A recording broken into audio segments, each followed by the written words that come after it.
So I want to talk a little bit about the story of the guru.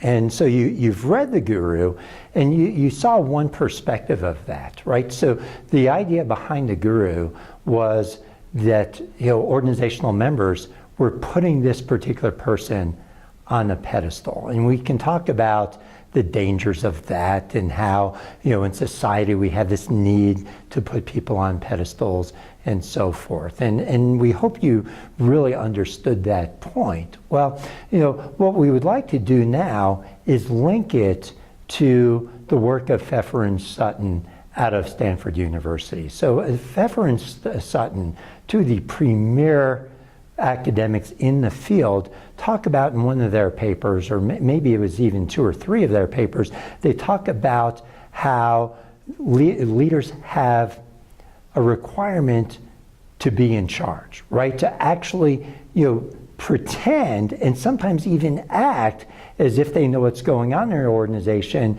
even though sometimes the amazing complexity of organizational life would suggest that they really aren't in control of their organizations to the levels they would like to be, or to the levels that their employees would like them to be. And so they talk about this idea of sometimes leaders actually need to fake it and put on this act that they know what's going on. And so, we'd like to turn the story around a little bit and ask you how willing you are to be put on a pedestal, right? Because oftentimes leaders like to be grounded, right? They like to be very, very honest and open with their subordinates. But on one level, it just may be that that may be detrimental to organizational success, right? Again, we're talking about organizational complexity.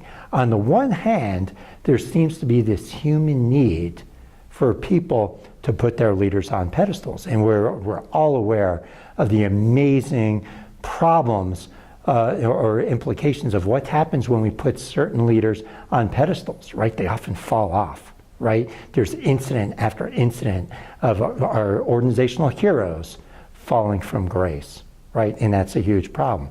But the other component is, are you willing to put yourself on the pedestal as a leader to give people the certainty that they need, right? Because if you think about that, oftentimes people come into organizations and they're really thrilled to be a part of a great company.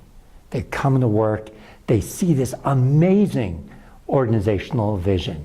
They come home, that drive home, either on the metro, on the bus, or in their car, they're reflecting back and saying, wow, what an honor it is to be a part of this great organization.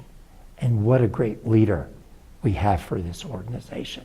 Now, if that leader, who cannot project what's actually going to happen in the market, right? No one really can. If they're sitting there saying, you know what? I am clueless. I have no idea what I'm doing.